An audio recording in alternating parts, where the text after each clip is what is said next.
Olá pessoal, bem-vindo e bem-vinda ao canal Amu Invest. A RRI11, o AR11, vale a pena? Venha saber.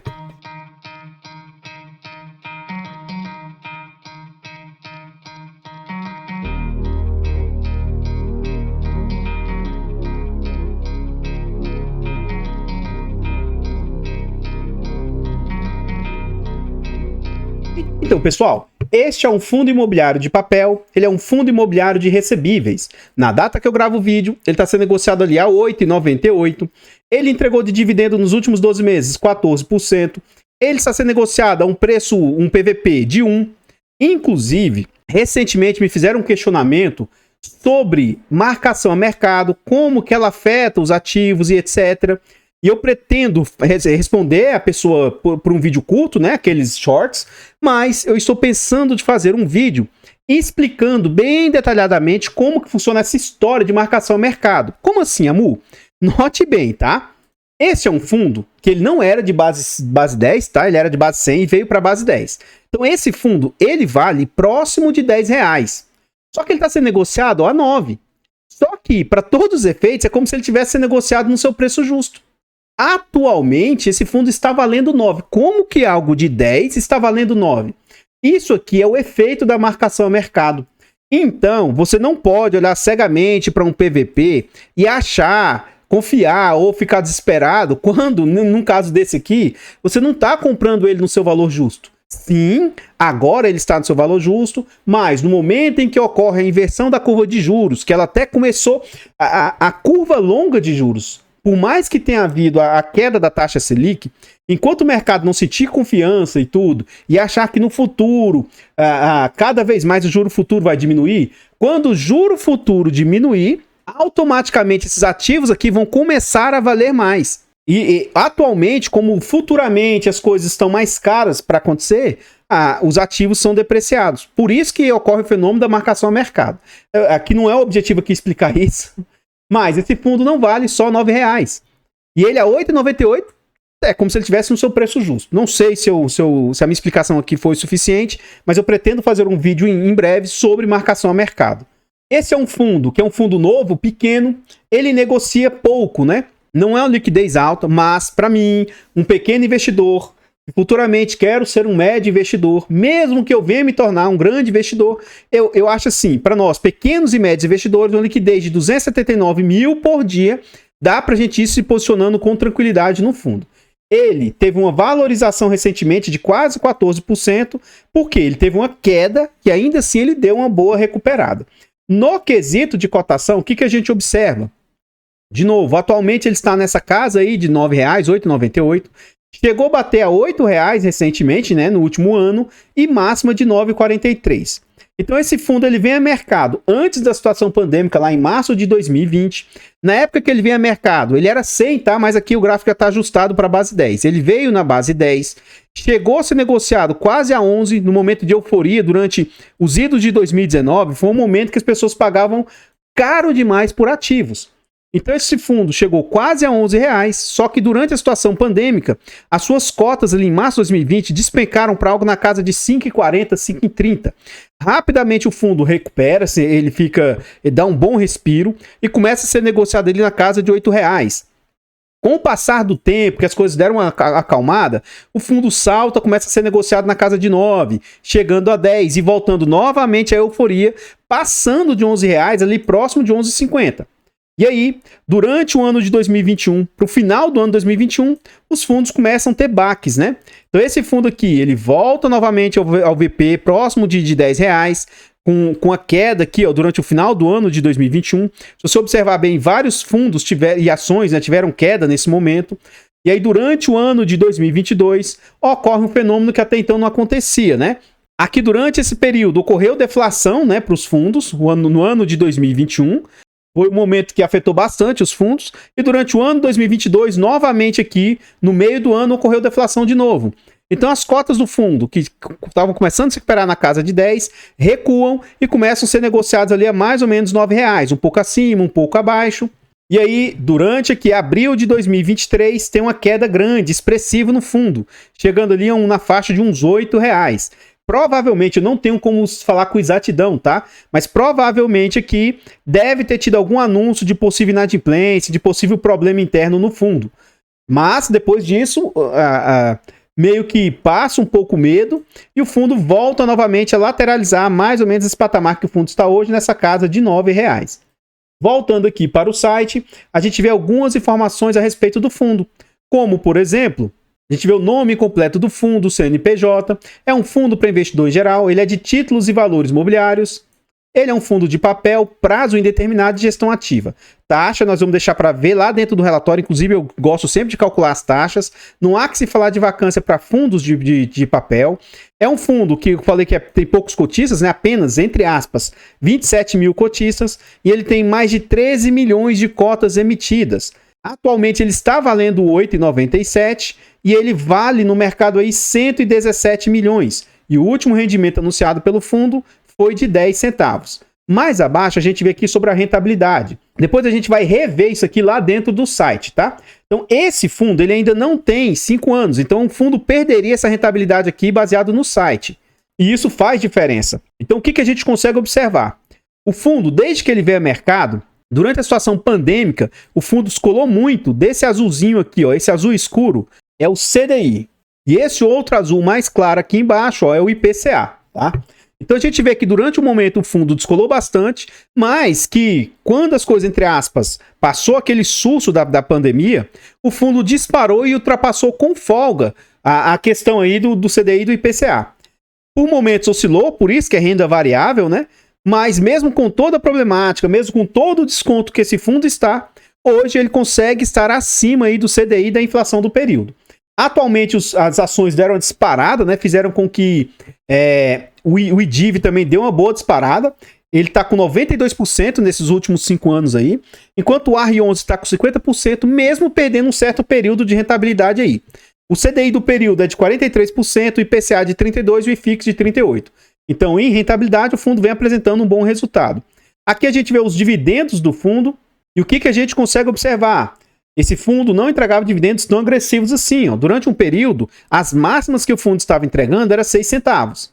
E aí, desde 2020 para cá, o fundo deu uma boa melhora média, né, nos seus dividendos. E aí ele conseguiu entregar, ó, no mínimo 9 centavos. Ali, algumas vezes beliscou 12 centavos. Em momentos assim, bem extraordinários, o fundo chegou a bater 18 centavos. Durante o ano de 2022, o fundo conseguiu manter uma média acima de 12 centavos. E mais recentemente, ó, durante esses vãos aqui, é questão de deflação, né? Mais recentemente, o dividendo do fundo, ó, na casa de 11, 10, 9, tá mais ou menos nessa faixa. Aqui a gente vê com exatidão aqui, em termos numéricos, né, em termos nominais. Então o fundo teve algumas entregas aqui, ó, de 7, 11, 10, 9 e no dia 30 de novembro o fundo pagou no dia 7 de dezembro 10 centavos. Mais abaixo aqui a gente vê a rentabilidade média frente à cotação. Então a gente vê que é um fundo que saiu de patamar de mais ou menos 0,50% para entregar 1,26 em média, chegou estratosféricos 1,89, na faixa de 1,30, 1,40. E agora, recentemente, ó, de 1,33, 1,23, 1,12 e esse último dividendo na casa de 1,10. Então, pessoal, antes da gente continuar vendo mais a respeito desse fundo imobiliário, eu trago aqui para vocês forma de apoio financeiro ao nosso trabalho. Se você gosta do que a gente faz aqui, nesse vídeo aqui, considere fazer uma doação para o Pix do canal, amuinvest@gmail.com. Qualquer colaboração é bem-vinda. Obrigado vocês que apoiam o nosso trabalho. Nós contamos com membros também no canal. Então aqui no canal Amuinvest, Amufiagro, Amufinfra e Amudicas, nós temos membros. Torne-se membro de qualquer um dos canais aí, porque você vai estar apoiando o nosso trabalho. É a partir de 10 centavos por dia, R$ 2,99 por mês e você ainda tem vários benefícios. Esse vídeo está sendo gravado com mais de uma semana de antecedência. Tornando-se membro, você tem acesso antecipado a esses vídeos, participa do grupo fechado do Telegram e tem preferência quando pede um vídeo. Além do mais, quem é membro tem um baita desconto da nossa planilha de controle financeiro. Essa planilha é super completa, hiper mega completa. A gente fala melhor dessa planilha lá nos vídeos do canal, a gente investe na prática, tá? Rumo aos 50 mil com pouco dinheiro. Então a gente mostra o quanto você vai ter facilidade na hora de você fazer o controle dos seus ativos. Ela vai te ajudar na sua declaração de imposto de renda. Então compre a planilha que você vai estar, além de adquirir um ótimo produto, você vai estar apoiando o canal aí. Muito obrigado vocês aí que atendem o nosso chamado. Por fim, nós também temos e-books de introdução aos fundos imobiliários e introdução aos fiagros. Esses e-books possuem um conteúdo muito agregador, tem um conteúdo que é com bastante informação e é um conteúdo de fácil entendimento. Além do mais, esses e-books são baratos e acessíveis. Compre para apoiar o canal. Obrigado vocês que nos apoiam. E por falar em apoio, eu não poderia deixar de agradecer aos membros. O Anderson Pena, o Mundo Histórias Infantis aí, o Wesley Gabriel, todos são membros. Anderson, você aí que acabou de se tornar membro, qualquer outro membro, se você ainda não participa do grupo do Telegram e quiser participar, manda uma mensagem para mim que eu forneço o link do Telegram aí para vocês, tá? Obrigado vocês membros aqui do canal Amuinvest. E lá no canal Amufiagro, o Alexandre, o Antônio, F. Barros, Giovanni e o Rafael são membros há bastante tempo. Vocês, membros, carregam os canais nas costas. Vocês são imprescindíveis para a gente continuar fazendo o nosso trabalho. Muito obrigado de coração. Vocês, membros, são muito importantes aí para a gente. Obrigado de coração pelo apoio. Aqui agora, nós já estamos dentro do relatório gerencial. Esse relatório aqui, ó, ele é bem fresquinho. Na data que eu gravo o vídeo, ele saiu agora, no dia que eu estou gravando o vídeo. Inclusive, você vai ver que já é referente até os últimos dividendos anunciados. Então, aqui a gente vê as 3 primeiras páginas com informações mais superficiais, né? Algumas informações mais organizadas no quesito de organizar. Então, o último dividendo de 10 centavos, isso frente àquela cota ali de R$ 9,00, dá um yield de 1,10%. Isso dá um yield anualizado de 14%. Em valor nominal, quanto que eles entregaram de dividendos? A data base foi dia 30/11 e eles pagaram no dia 7/12. E aqui ele traz um histórico dos últimos dividendos frente à cotação, né? Então esse dividendo de novembro, que é 1,10%, isso é referente a um CDI de 135%. É 135% do CDI. Aquele dividendo do mês passado de 9 centavos, 120% do CDI, 130, 116. Então a gente vê que o fundo vem conseguindo fazer entregas bem acima do CDI. E aqui a gente vê que o fundo, com essas entregas aqui, ó, de 1,28, 1,21, 1,18 e tal, mesmo quando ele entregou um percentual baixo, ainda assim, ó, ele entregou sempre ali próximo de 100% do CDI. Então, na maior parte do tempo aí, o fundo vem conseguindo entregar bem acima do CDI aí. Mais abaixo, a gente vê aqui a composição do portfólio do fundo. Esse fundo atualmente conta com 22 CRIs, eu acho pouco, tá? Esse fundo, eles mesmos se consideram high yield. Então aqui já vai um ponto de atenção, já vou até antecipar. Eu tenho esse fundo no meu portfólio, tanto na minha carteira pública quanto na minha carteira fechada. Inclusive, quando esse vídeo for ao ar, já vai ter ido ao ar o vídeo da carteira pública do canal. Recentemente eu fiz mais uma compra nesse fundo aqui e praticamente comprei a posição que eu queria para a carteira. Tem margem para comprar mais uma ou duas cotinhas aí por enquanto e a gente praticamente fechou com a nossa posição nele. Agora, o fato de eu ter esse ativo, bastante cuidado, não tenha só porque eu tenho, não tenha só porque eu gosto do ativo. Ele é um ativo de alto risco, ele dá alto retorno, então ele é de alto risco. A composição média da carteira dá uma média de PCA mais 10, é algo alto. Ele tem CDI mais 1,25, só que isso aqui é baixo, né? E a gente vai ver que isso aqui é um percentual quase irrisório da carteira. Então a gente vê que no fundo ele é majoritariamente exposto a CRIs, 96% do portfólio é exposto a CRIs, ele vai ter FIIs ali, ó, 2,43% e tem mais um percentual em caixa de 1,53%. Como eu já antecipei para vocês, ó, dos CRIs, dentro dos CRIs, IPCA chega a ser quase que tudo, ó, 99%, e CDI 0,72%. Aqui eles trazem até em valor nominal, né, 111 milhões em CRIs e de IPCA, né? E 819 mil, não dá nem 1 milhão em CRIs atrelados a CDI. Eles mesmos aqui também trazem que os ativos os quais eles investem, 84% são ativos high yield, de alto risco, 1,46% high grade e 8,79% middle grade. Então, gente, ó, ele já tem ativos de alto risco. Não se surpreenda se ocorrer alguma inadimplência, alguma problemática interna. Por quê? Alto risco, alto retorno. Eu fico admirado das pessoas. Quando o fundo paga bem, a pessoa está toda feliz, mas ela não sabe o risco que está correndo. Então, saiba, O fundo que paga menos, teoricamente, é um fundo menos arriscado. Se ele paga mais, teoricamente, é um fundo mais arriscado. Quais os segmentos que o fundo investe? Setor de loteamento, 25%, incorporação, 39%, hotelaria, 9% e corporativo, 27%. Apesar de todo o risco que o fundo possui, na minha humilde opinião, frente o HCTR, DEVA, sabe, aquelas questões de multipropriedade, esse fundo aparentemente não investe nesses segmentos aí. Continuando aqui, a gente vê a exposição por devedores. Para mim, toda gestora deveria trazer um gráfico desse, que aí já fica aqui, ó, exposto na sua cara a exposição por devedores. Tá vendo aqui, ó, Talhamar 12,47, tem até uma incongruência, uma divergência. Você pode ver que aqui tá falando que ele tem 12% no Talhamar, só que aqui no gráfico cai para 11,90. Então a informação não tá batendo um com o outro, né? Não sei por que dessa diferença. Mas vamos observar por aqui.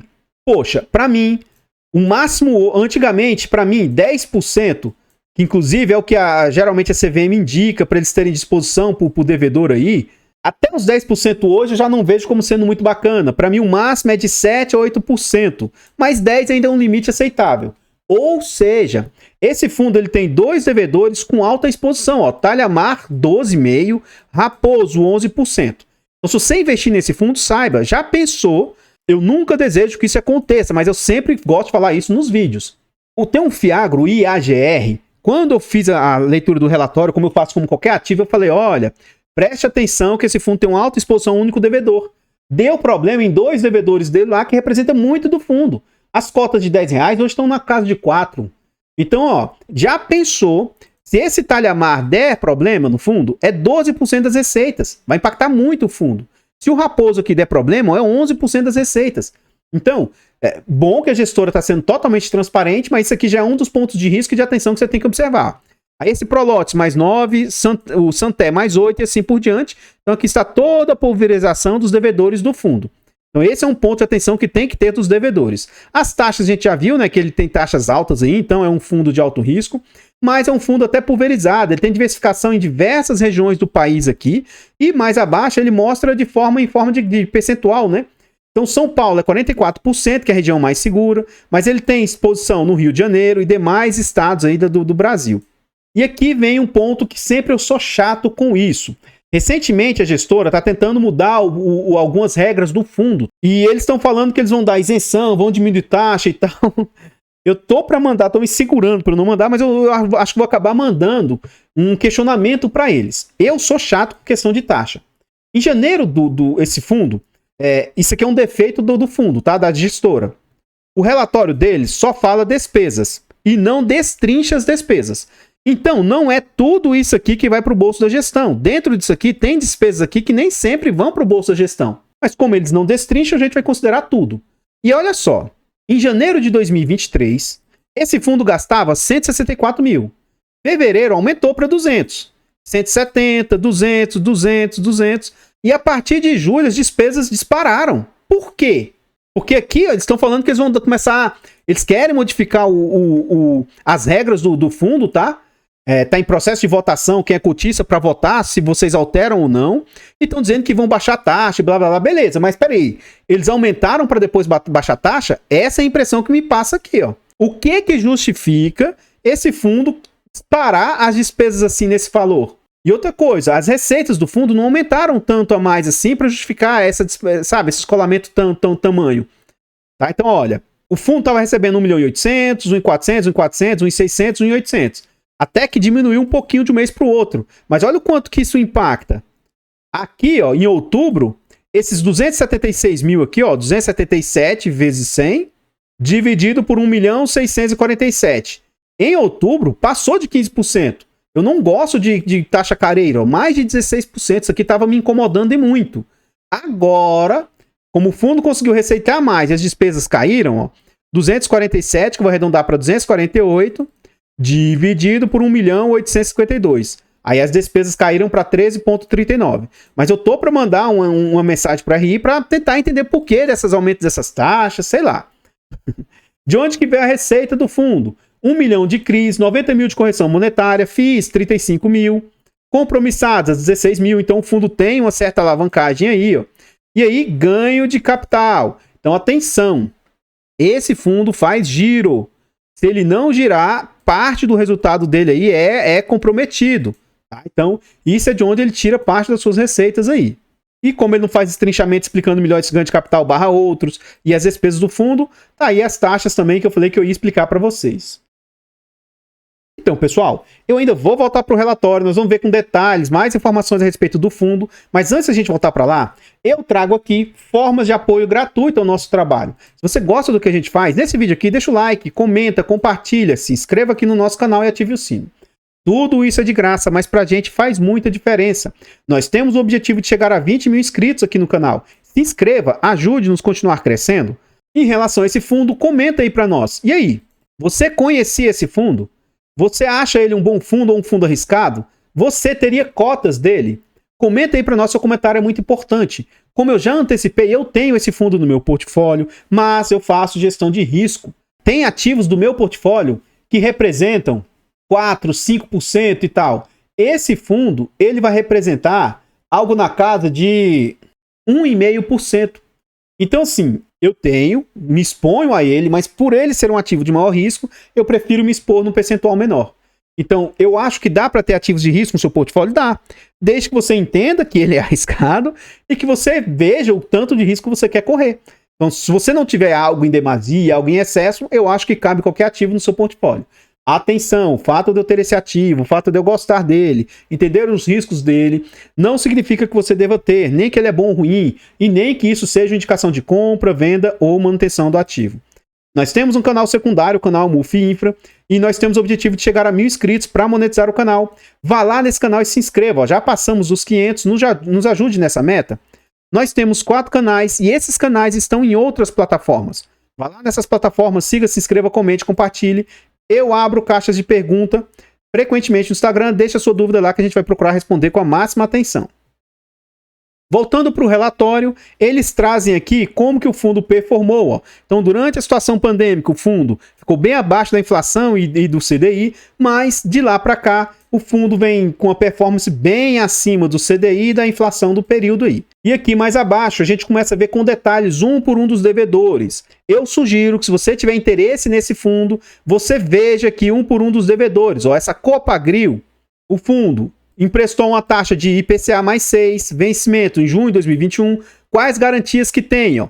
Tem avalista, tem fiança, tem fundo de reserva, tem alienação fiduciária de 4 imóveis. Então, poxa, se essa Copagril falir, se essa Copagril tiver dificuldades financeiras, foram dadas garantias. E aí, o que você acha a respeito dessas garantias? Então, aqui tem informações sobre isso. Aqui eles falam por alto como é que é essa cooperativa e tal. Dá para você entender melhor o core, onde que eles trabalham e tal. Então, daqui para baixo, todas as informações são sobre devedores, né?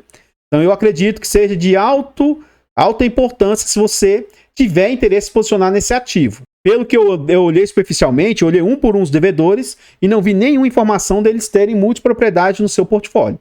Então, apesar de ser um ativo de risco, eu considero ele muito menos arriscado do que Versalhes, Tord ou qualquer outro ativo que possua multipropriedade aí no seu portfólio.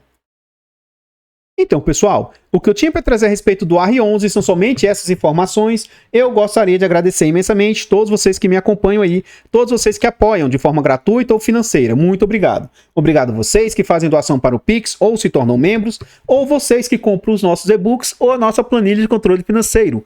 Todo e qualquer apoio é muito importante para a gente. Por falar em apoio, no canal Almudicas nós temos e-books de português para concurso público.